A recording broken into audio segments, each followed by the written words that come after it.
మేమైతే ఒక నాయకుడిని విమర్శించడం కానీ ఒకళ్ళ గురించి చెడుగు మాట్లాడడం కానీ నేనైతే ఇప్పుడు వరకేం లేదు. సో ఆ క్వాలిటీస్ అన్న నుంచి మేము కూడా ఓన్ చేసుకుని అదే తరహాలో నడుస్తున్నాము. డెఫినెట్గా మీరైనా ఓడిపోయారు అంటున్నారు కదా, 2028, 29 ఎలక్షన్స్లో చూడండి, డెఫినెట్గా గెలుస్తారు. వాళ్ళనే ముందు పెట్టుకొని మేము వెళ్తాం. రైట్. అదేవిధంగా ఉదయ్ కిరణ్ గారి ఫైనాన్షియల్ పూర్తి సపోర్టు బండి రమేష్ గారు అనేసి ప్రచారం జరుగుతుంది, వాస్తవేనా?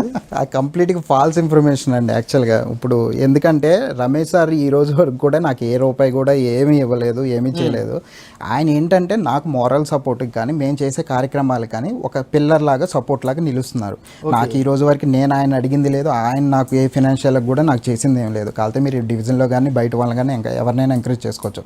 నేను ఏ నాయకుడి దగ్గర కూడా ఎవరిని కూడా అన్న చేయి పట్టి నాకు ఇది కావాలి, ఫండింగ్ కావాలి, ఇంకోటి అని అడగలేదు. డెఫినెట్గా అది రాంగ్ అనేది నేను చెప్తున్నాను. రైట్.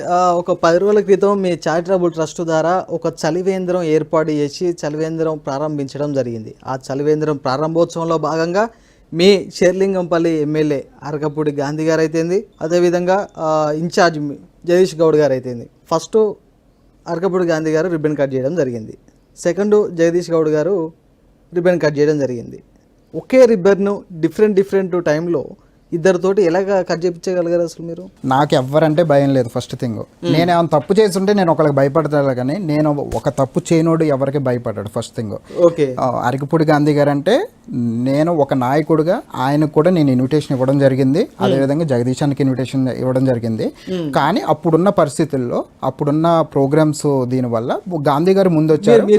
మీరు చెప్పండి, ఒకే రిబ్బర్ను ఇద్దరు వ్యక్తులతోటి డిఫరెంట్ టైంలో కట్ చేయడం తప్ప కరెక్టా? తప్పు కాదని నేను అంటున్నాను. ఎందుకంటే అదేం గవర్నమెంట్ ప్రోగ్రామ్ కాదు, ఏం శిలా పథకాలు ఏమీ లేదు. అది ఒక చలివేంద్రం అనేది ఒక సోషల్ ఓరియంటెడ్ ప్రోగ్రామ్. అది ఒక సోషల్ ఓరియంటెడ్ ప్రోగ్రామ్ ఉన్నప్పుడు ఆయన ముందు వచ్చినప్పుడు ఆయన వేరే ప్రోగ్రామ్ స్టక్ అయినప్పుడు డెఫినెట్గా ఆయన కట్ చేసి వెళ్ళారు. ఆయన కట్ చేసి వెళ్ళినప్పుడు అబ్వియస్గా నెక్స్ట్ వచ్చిన పర్సన్స్తో చేయడం వల్ల దానివల్ల ఇదేం లేదు. అప్పటికే మేము అఫీషియల్గా ఎవరికి మంచినీళ్ళు పోయలేదు, ఏమీ లేదు. అదేమి మన గవర్నమెంట్ లేకపోతే శిలా పథకం అయితే మీరు అన్నట్టు ఇద్దరితో చేయడం అదేమి సర్వీస్ ఓరియంటెడ్ ప్రోగ్రామ్, అదేం తప్పేం కాదండి. ఇద్దరు మంచి నాయకులు, ఆయన ముందు వచ్చారు, ఆయన చేశారు, తర్వాత ఆయన వచ్చారు, అంతకు మించి ఇంకోటి ఏమీ లేదు. కానీ